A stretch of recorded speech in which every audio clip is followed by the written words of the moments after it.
고구려 금동관에 조각된 삼조고 문양은 우리 민족의 웅혼한 기계와 비상을 상징하고 있죠. 그 삼조고가 그 소대에 앉아있는 새인 거죠. 네, 맞습니다. 우리가 삼국유사 고조선기에 보면 그 환웅천왕께서 이렇게 동방으로 이주를 해 오실 때 그 토착민들, 그죠? 웅족과 호족이 있죠. 네. 곰을 토템으로 하는 토착민과 호랑이를 토템으로 하는 이제 호족이 있었는데, 이 환웅족은 뭐냐면 새를 토템으로 하는 이제 환족이었거든요. 그러니까 이제 삼조고라는 것은 이제 그 봉황 토템의 원형이 바로 이 삼조고다. 그래서 이 봉황을 비롯한 여러 가지의 그 새 토템, 그것이 이제 대표적인 상징물 원형이 바로 삼조고다, 이렇게 볼 수가 있습니다.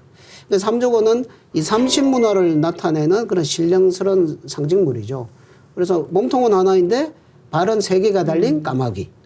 그런데 이 까마귀는 태양 속에 살죠.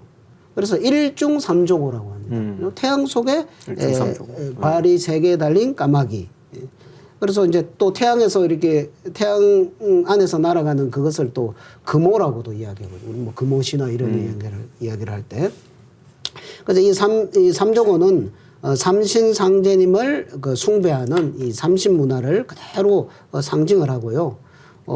이 태양의 전령, 그러니까 태양이라는 것은 바로 하늘을 상징하고 삼신을 상징하고, 그다음에 태양의 빛은 그 삼신상제님의 권능과 지혜를 상징을 하고, 그리고 삼조고는 바로 그 태양 그 삼신상제님의 사자로서 하늘 땅 인간 세계를 자유자재로 날아다니면서 신과 인간 세계를 서로 연결해주는 삼신상제님의 심부름꾼이다. 그래서 그 삼조고가 앉는 그 자리가 바로 소대다. 네. 이렇게 이제 그 신교 문화가 삼신 문화가 이렇게 구성이 되어 있다. 그렇게 말씀드리겠습니다. 네, 뭐 그런데 그동안 우리는 소대와 그 위에 앉아 있는 삼조고 문화를 잊고 살아왔던 걸로 알고 있습니다. 자, 오히려 일본에서 더 잘 간직하고 있지 않나요? 그래서 우리가 한일전 하면 우리가 이제 한국은 붉은 악마로 응원하고 저기는 이제 삼조고 박힌 국가대표가 뛰고 있단 말이에요. 그러니까 우리 거를 가져가서 이제 대표 문양 로고로 쓰고 있는데, 근데 어쨌든 일본이란 게 우리의 문화를 고스란히 받아서 어떻게 보면 잘 간직한 어떤 덕성은 있는데요. 그래서 이 소대 문화 또한 일본으로 건너가서 이제 신사 입구에 도리라는 일주문이 됩니다. 도리라는 말을 한자어로 이제 세조자에 머물 거자거든요. 그러니까 말 그대로 새가 앉아 있다는 뜻이에요. 그러니까 우리 소대랑 똑같죠. 그래서 소대가 변형된 건데, 소대를 포함한 고조선의 소도 문화가 일본에 전해져 가지고 이름을 뒤집었어요. 도소라고. 소도를 도소라고. 그래요? 네. 정말.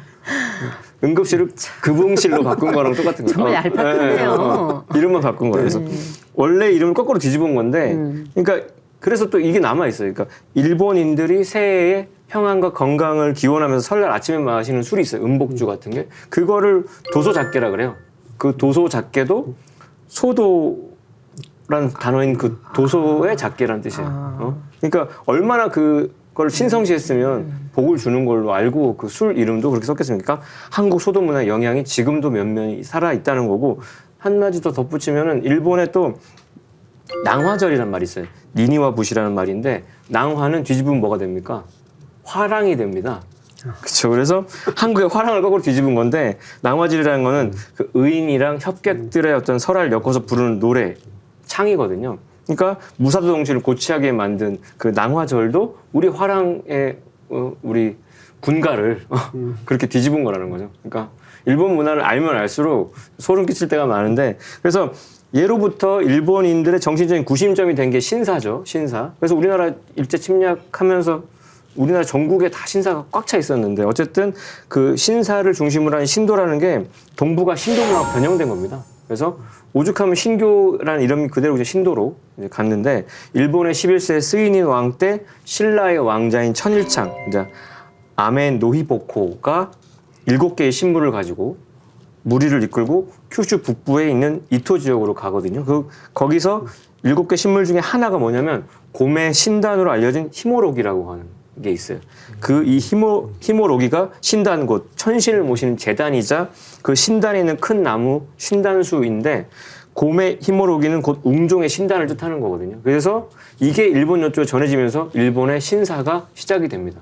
그러니까 신사도 우리 거 수입해가지고 이렇게 발전시킨 거다. 이해하시면 되겠습니다.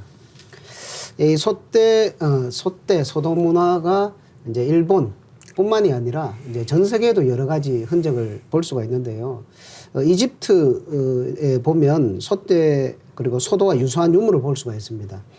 기원전 2000년 경에 보면 이제 파라오와 귀족 간의 이 다툼을 이렇게 정리를 하면서 이집트를 다시 통일한 12왕조 그 첫 파라오가 신전과 이런 성소들을 다시 이렇게 재건하는 작업을 합니다. 그때 이 신전들을 건립하고 그 앞에다가 약 20m 높이 되는 그런 그 거대한 화강암 기둥을 두 개를 이렇게 세워요. 이렇게 네. 마치 무슨 그 일주문 네, 도리처럼. 네. 그리고 이제 그 후에 이제 이집트의 또 다른 황금기인 제18왕조, 19왕조 때에는 더 많은 돌기둥들이 이제 세워지게 됩니다. 두 개씩 쌍으로 이렇게. 그래서 그리스 사람들은 이 돌기둥을 이것을 오벨리스크다 이렇게 불렀거든요. 아주 뾰족한 절단기다라는 뜻인데 뭐 이거는 뭐 의미가 좀 그래요. 이 그 문화의 어떤 그것을 제대로 알지 못하고 그냥 생긴 형태만 가지고 그렇게 이름을 붙였는데 어쨌든 이집트 사람들은 이것을 신들의 빛이다 이렇게 불렀거든요. 그러니까 이집트 사람들은 이 그 의미를 아는 거죠. 그렇죠. 이 신들의 빛이다. 그리고 파라오들은 신으로부터 영원히 지속되는 생명을 얻기 위해서 이 오벨리스크를 세웠다 이렇게 이야기를 합니다. 그걸 보면 아 이게 정말 그 신전 앞에 세우는 그런 그 소대 문화의 정신을 그대로 가지고 있구나. 신과 인간을 연결하는 그런 역할을 한 오벨리스크 이것이 신을 모시는 기둥이다. 이런 것을 이제 알 수가 있는데 뭐 그 시기가 보면 약 4,000년 전 그러니까 단군 할아버지 단군 황금 시대 그때쯤이죠. 그러니까 이쪽에 이제 단군 황금께서 통치하시는 이때에 지구 반대편에서는 이런 오벨리스크를 이렇게 세웠다라는 것도 참 신비롭다. 난 생각을 하게 됩니다.